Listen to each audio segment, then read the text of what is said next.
हर हर महादेव। दोस्तों, आपका मेरे चैनल पर स्वागत है। दोस्तों, सावन मास में आज हम आपको पहले ज्योतिर्लिंग सोमनाथ ज्योतिर्लिंग की कथा सुनाएंगे। दोस्तों, शिव पुराण के अनुसार सोमनाथ ज्योतिर्लिंग भगवान शिव का प्रथम ज्योतिर्लिंग है। गुजरात प्रांत के काठियावाड़ क्षेत्र में समुद्र के किनारे सोमनाथ नामक विश्व प्रसिद्ध मंदिर में ये ज्योतिर्लिंग स्थापित है। पहले ये क्षेत्र प्रभास क्षेत्र के नाम से जाना जाता था। यही भगवान श्री कृष्ण ने जरा नामक व्याध के बाण को निमित्त बनाकर अपनी लीला का संवरण किया था।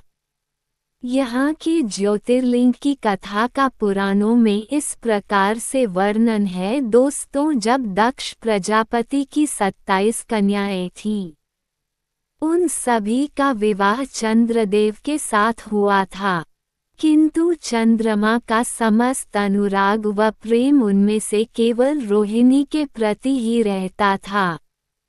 उनके इस कृत्य से दक्ष प्रजापति की अन्य कन्याएं बहुत अप्रसन्न रहती थीं। उन्होंने अपनी यह व्यथा कथा अपने पिता को सुनाई। दक्ष प्रजापति ने इसके लिए चंद्रदेव को अनेक प्रकार से समझाया, किंतु रोहिणी के वशीभूत उनके हृदय पर इसका कोई प्रभाव नहीं पड़ा। अंततः दक्ष ने क्रुद्ध होकर उन्हें क्षयग्रस्त हो जाने का शाप दे दिया। इस शाप के कारण चंद्रदेव तत्काल क्षयग्रस्त हो गए। उनके क्षयग्रस्त होते ही पृथ्वी पर सुधा शीतलता वर्षण का उनका सारा कार्य रुक गया। चारों ओर त्राही त्राही मच गई। चंद्रमा भी बहुत दुखी और चिंतित थे। उनकी प्रार्थना सुनकर इंद्रादि देवता तथा वशिष्ठ आदि ऋषिगण उनके उद्धार के लिए पितामह ब्रह्मा जी के पास गए।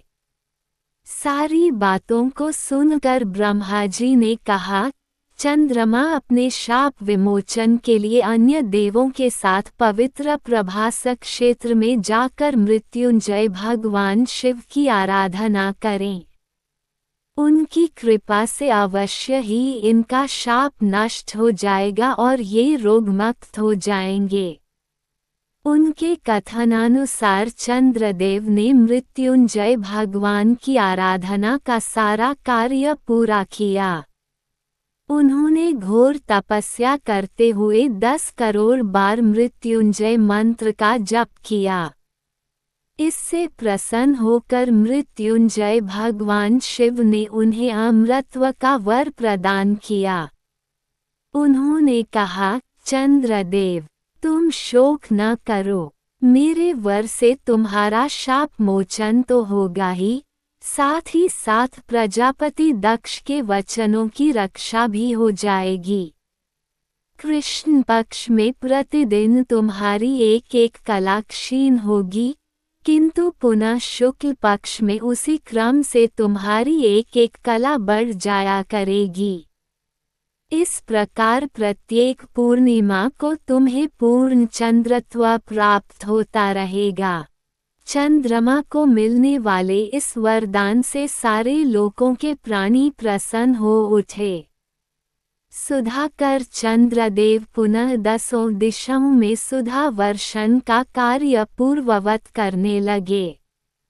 शाप मुक्त होकर चंद्रदेव ने अन्य देवताओं के साथ मिलकर मृत्युंजय भगवान से प्रार्थना की कि आप माता पार्वती जी के साथ सदा के लिए प्राणों के उद्धारार्थ यहाँ निवास करें। भगवान शिव उनकी इस प्रार्थना को स्वीकार करके ज्योतिर्लिंग के रूप में माता पार्वती जी के साथ तभी से यहाँ रहने लगे।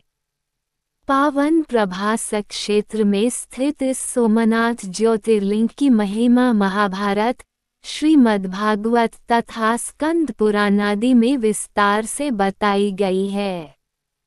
चंद्रमा का एक नाम सोम भी है।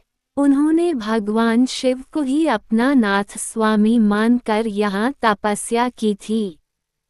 अतः इस ज्योतिर्लिंग को सोमनाथ कहा जाता है। इसके दर्शन, पूजन, आराधना से भक्तों के जन्म जन्मांतर के सारे पाप और दुष्कृत्यु विनष्ट हो जाते हैं। वे भगवान शिव और माता पार्वती की अक्षय कृपा का पात्र बन जाते हैं। मोक्ष का मार्ग उनके लिए सहज ही सुलभ हो जाता है। उनके लौकिक पारलौकिक सारे कृत्य स्वयमेव सफल हो जाते हैं। दोस्तों, वीडियो पसंद आया हो तो वीडियो को लाइक और शेयर जरूर करें और कमेंट बॉक्स में हर हर महादेव लिखना ना भूलें। अभी तक आपने हमारे चैनल को सब्सक्राइब ना किया हो तो सब्सक्राइब जरूर करें। आप सभी का धन्यवाद।